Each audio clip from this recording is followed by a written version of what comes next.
Coucou tout le monde, on se retrouve aujourd'hui pour un nouveau point lecture. Alors, c'est la troisième fois que je tourne cette vidéo. YouTube m'a empêché de mettre les deux dernières vidéos parce qu'elles étaient soi-disant trop longues. Donc je ne sais plus comment faire. La première, je vous avais fait des résumés et je vous ai donné mon avis. C'est pas passé. La deuxième, je vous ai juste donné mes avis. C'est pas passé non plus. Donc je vais essayer de faire super vite et je vous mets comme d'habitude sur la chaîne les liens vers mes chroniques si ça ne vous convient pas ou si vous n'en avez pas assez. Mais là au bout de la troisième, je ne sais plus quoi faire. Alors, il y a 2 semaines, je vous laissais avec Le mec de la tombe d'à côté de Catarina Mazetti. Qu'ai-je pensé de ce livre? J'ai bien aimé le style de l'auteur, les personnages sont différents de ce que j'ai pu lire par le passé. Désirée n'a pas été un personnage que j'ai aimé, mais alors pas du tout. Je l'ai trouvée horripilante, voilà. Alors que Benny, c'est tout le contraire. J'ai beaucoup aimé Benny, je l'ai trouvé adorable. Voilà, le style de l'auteur est super sympa, c'est un style très très fluide. Voilà, c'est un livre qui se lit très très bien. Contrairement à certains avis que j'ai pu lire, pardon, je ne trouve pas que ce soit le livre du siècle, loin de là. J'ai bien aimé, mais sans plus. J'ai tout de même mis le deuxième tome dans ma wishlist parce que la fin du bouquin ne m'a pas totalement plu. Voilà. Ensuite, j'ai pu lire Éternel de Alison Noël. Alors, ce livre-là n'a pas été un coup de cœur, loin de là. Du côté du personnage de Damon, ça a déjà été vu. Dès le début, sa description m'a fait penser à Edward, le beau gosse que toutes les filles aiment. Voilà, ça a été du déjà vu. Et en même temps, son personnage en lui-même n'est pas du déjà vu, mais côté description, ça m'a un petit peu bloqué. Ever, je l'ai bien aimé, mais sans plus non plus. Je ne me suis pas énormément attachée donc au personnage. Et c'est dommage parce que j'aime beaucoup m'attacher au personnage dans un bouquin. Voilà, donc voilà. Concernant l'histoire, l'histoire est pas mal. L'idée de départ est pas mal, mais c'est du young adulte et le côté un petit peu trop jeunesse m'a un petit peu embêtée. Voilà. Ensuite, je suis vraiment désolée de vous faire une vidéo à l'arrache, mais là, au bout de la troisième fois, je ne sais plus quoi faire. Je ne sais plus comment faire pour que ma vidéo ne soit pas trop longue et pour que YouTube l'accepte, parce que là, je commence à péter un câble sur mon ordinateur. Et je suis très très nulle dans les montages vidéo, donc je vous fais des vidéos comme ça, vous m'avez en live. Donc je suis désolée.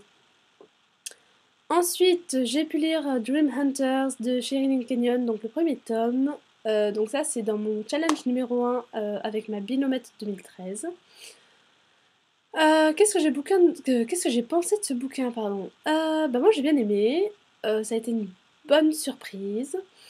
J'ai hâte de lire la suite. Voilà, là j'en suis au point où j'ai très envie de lire la suite. Donc dans ce bouquin, qu'est-ce que j'ai aimé? J'ai bien aimé le style fluide de l'auteur, c'est encore un bouquin qui se lit très très vite. Les personnages, j'ai beaucoup aimé. Le fait que Megéria soit très différente dans ses rêves et dans la réalité m'a énormément plu parce que ça fait du bien à certaines personnes d'être remises en place. Je pense notamment à Harikos. Je sais qu'il y en a certains qui vont rien comprendre à ce que je raconte malheureusement, mais je vous mettrai promis un lien vers ma chronique parce que mes pauvres, vous n'allez strictement rien comprendre à pourquoi je dis ça. Je le sais. Donc voilà, donc je suis plutôt contente que Sijin ait choisi cette saga pour notre challenge numéro 1 parce que c'est une bonne découverte, même si j'ai appris après que c'était la suite de la saga Dark Hunters du même auteur.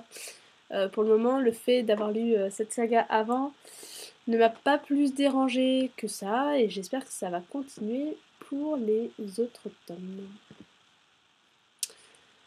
Ensuite, j'ai pu lire l'Iliade d'Homère, donc qui a été un flop total. Je m'explique rapidement. Certaines phrases sont incompréhensibles. J'ai trouvé ça incompréhensible. Il y a certaines phrases, j'ai dû les lire 2-3 fois pour être sûre du sens. Ça me plaît pas dans un bouquin de rester quelques minutes sur la même phrase pour être sûre de la comprendre.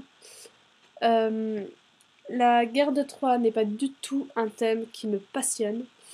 C'est d'ailleurs un thème que j'essaye de fuir, on va dire. Voilà, c'est... En plus, les personnages, on les cite, ils meurent 2 minutes après. Donc, même pas le temps de s'attacher aux personnages. Trop de personnages tuent les personnages. C'est une guerre, en plus. Alors, le thème, déjà, la guerre, plein de morts, plein de sang. Ouh, trop bien. Non, voilà, ça ne m'a pas plu du tout. Flop total. Hier, j'ai pu terminer le premier tome de Cara Gillian. Excusez-moi, on m'envoie un mail sur Facebook.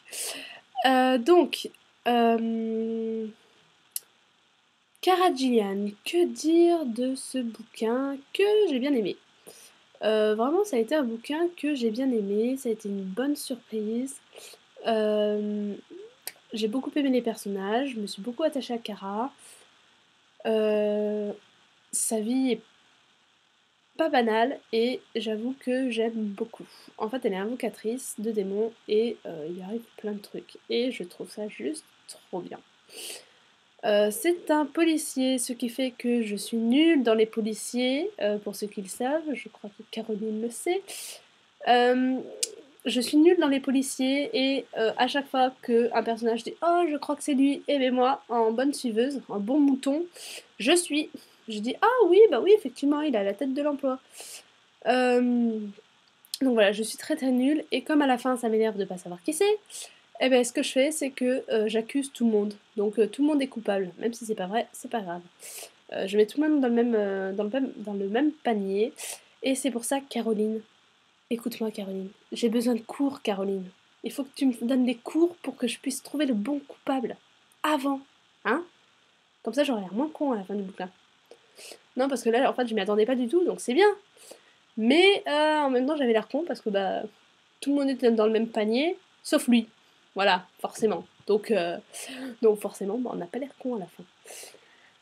Voilà, donc j'ai beaucoup aimé ce premier bouquin et les tomes 2 et 3 n'étaient pas dans ma palle de 2013, mais il va falloir que je les ajoute parce que j'ai du mal. Parce que j'ai très envie de lire la suite. Voilà. Hier, qu'ai-je commencé? Alors, ma lecture en cours, j'ai lu 15%, donc strictement rien. J'ai à peine lu 55 pages. Hein. Ma lecture en cours, c'est le premier tome d'Alpha et Oméga de Patricia Brix. Alors, je ne vais pas vous parler réellement de l'histoire en elle-même parce que je ne sais pas grand-chose. Néanmoins, ce que je peux vous dire, c'est que je suis contente de retrouver Anna et Charles. Ils m'avaient un petit peu manqué quand même. Ouais, moi je trouve qu'ils m'avaient un petit peu manqué, je les aime bien moi. Le gros point positif, c'est que j'ai lu le tome 0 en novembre et je sais qu'il existe un tome 0 pour la saga Mercy Thompson, du même auteur. Et quand j'ai lu le premier tome, ça m'a pas embêté de pas avoir lu le tome 0, mais là, je crois que si j'avais pas lu le tome 0, je n'aurais strictement rien compris parce que le premier tome recommence exactement à la fin du tome 0. Donc, si vous ne l'avez pas lu, bah, je sais pas, sûrement que ça va être compréhensible, hein, mais je sais pas à quel point. Donc en fait, je suis plutôt contente d'avoir lu ce tome 0 avant, alors que pour l'instant, Mercy Thompson ne m'a pas dérangé de ne pas l'avoir lu. Donc je ne sais pas. Donc voilà, donc juste contente de retrouver Anna et Charles, et tout de suite après la vidéo, j'y replonge très vite. Les lectures à venir. Que vais-je lire la semaine prochaine? J'aimerais bien lire le deuxième tome de Mercy Thompson. Ouais, j'aimerais bien lire le deuxième tome pardon, de Mercy Thompson. J'avais bien aimé le premier, donc j'aimerais bien lire le deuxième. Et j'aimerais également entamer la saga Minuit de Lara Adrian, dont j'ai entendu pas mal de bonnes critiques. Donc c'est vrai que j'ai très envie de les lire. Voilà. Donc, je suis encore une fois désolée pour cette vidéo rapidos. Je vous mets mes chroniques en lien sous la vidéo. Et j'espère que malheureusement vous allez lire les chroniques à ce moment-là parce que malheureusement la vidéo est un petit peu pourrie. Donc je vous fais des bisous, je vous dis à la semaine prochaine et je vous souhaite une bonne semaine livresque. Bye bye!